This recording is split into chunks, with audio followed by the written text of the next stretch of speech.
Oi, meu nome é Brenda. E meu nome é Bruna. Nós somos alunas do curso de Fisioterapia e estamos aqui para falar dos exames de diagnóstico por imagem. Nós iremos falar do raio-x, ultrassom, tomografia computadorizada, ressonância magnética e medicina nuclear. Para iniciar, vou falar um pouco sobre o raio-x, contar um pouco da história do raio-x, que ela se iniciou em 1895, quando o físico alemão Wilhelm Conrad, provavelmente falei errado, mas ele estava fazendo uma experiência com um tubo de raios catódicos quando ele percebeu que uma imagem fluorescente se iluminou a mais de 1 metro de distância quando ele ligava esse tubo. E como ele não conhecia esse tipo de radiação, ele colocou o nome de raio-x.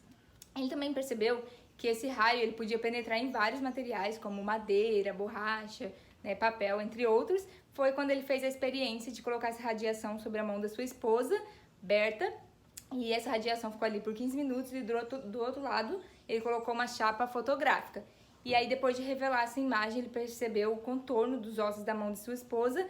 Foi assim que teve a primeira radiografia da história. Tá, mas o que é o raio-x? Raio-x é um exame diagnóstico por imagem que utiliza radiação X e ele é um exame indolor, rápido e também não invasivo que serve para diagnosticar fraturas, doenças e outras aplicações. Para a realização desse exame, o técnico de radiografia ele vai escolher a incidência mais apropriada se já não ter sido exigida alguma específica. E nós temos 5 incidências que são a anteroposterior, pós-anterior, perfil axial e oblíqua.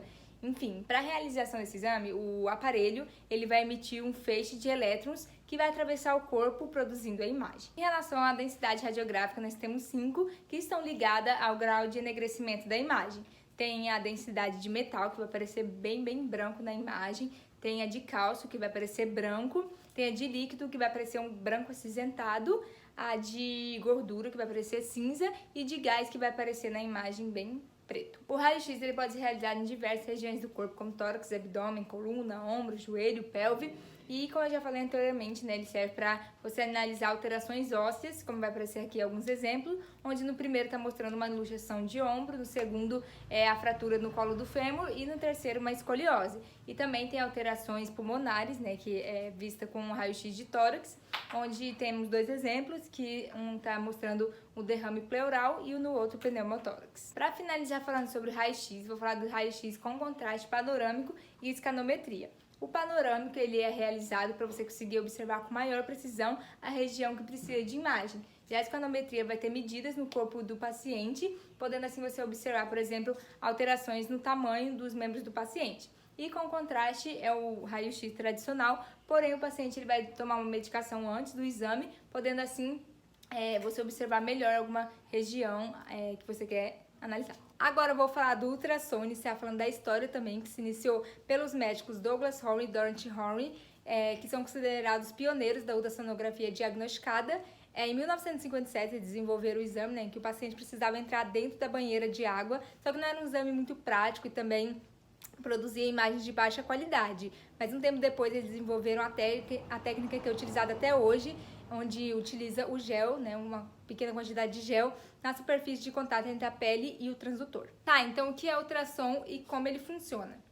Ultrassom é o nome dado a todas as ondas sonoras de propagação longitudinal cuja frequência ultrapassa 20.000, que é o som superior, a capacidade de audição humana.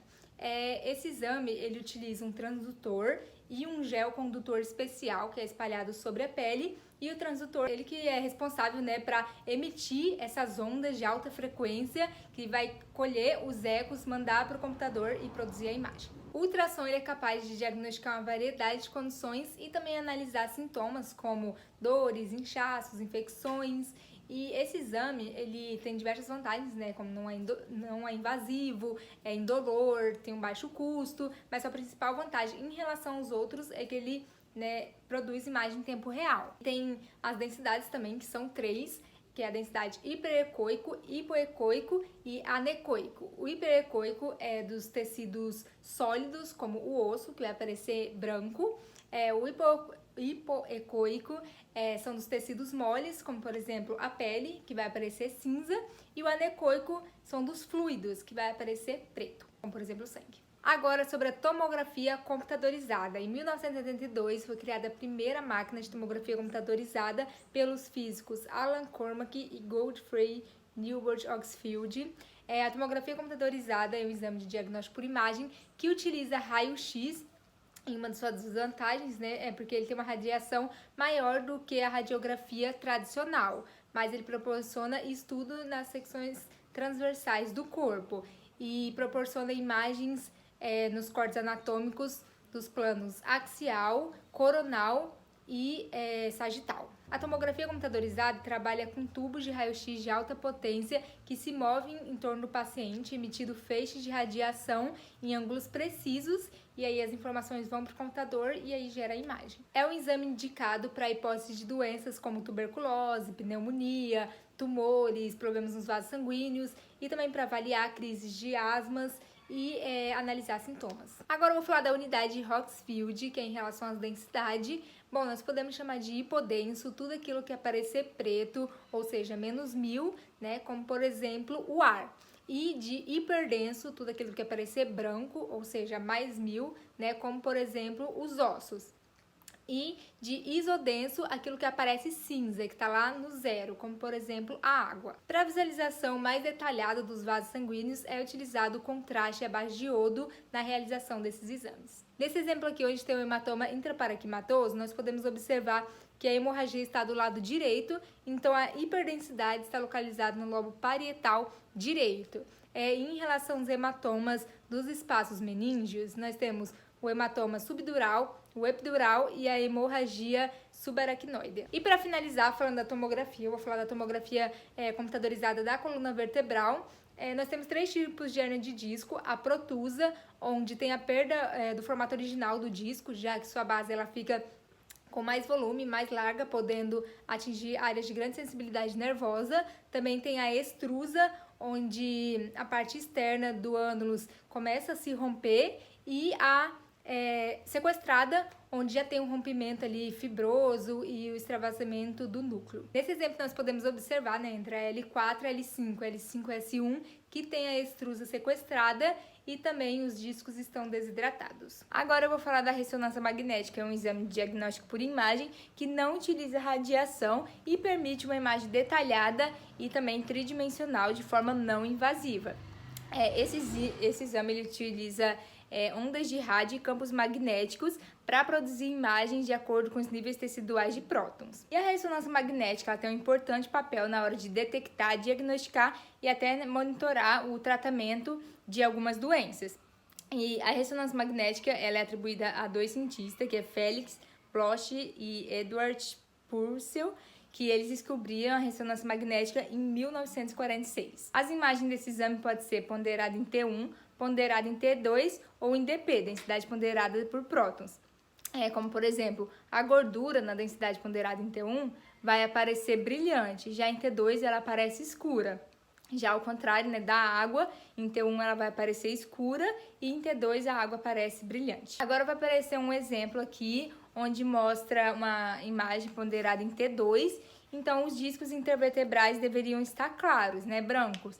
Só que ali nós podemos perceber que entre a L5 e a S1 tem um disco intervertebral que não está branco, né? Ele está mais escuro se for comparar com os outros, então quer dizer que ele está desidratado. Para finalizar o vídeo, vamos falar de medicina nuclear. A medicina nuclear não tem nenhum criador em específico, mas não podemos deixar de falar de Marie Curie, que ela colaborou bastante para a medicina nuclear, ela que é responsável por criar o termo radioatividade, quando ela percebeu que a radiação emanava de dentro de um átomo. Sim, e esse exame ele não possui radiação, porém, né, é administrado de forma intravenosa um radiofarmaco no paciente. Esse radiofarmaco depende da região que quer ser analisada, né? E esse radiofarmaco possui um material radioativo que passa a emitir uma radiação. Então, o paciente ele fica no equipamento, né? E esse equipamento irá detectar a radiação de dentro do paciente. A medicina nuclear é utilizada para analisar alterações fisiológicas e também é utilizada para tratamento.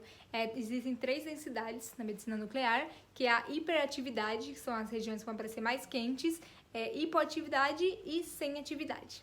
Sim, e nós podemos colocar aqui um exemplo, né, onde o exame está no corte coronal e está tendo uma alteração ali no lobo temporal esquerdo. E foi isso, tchau!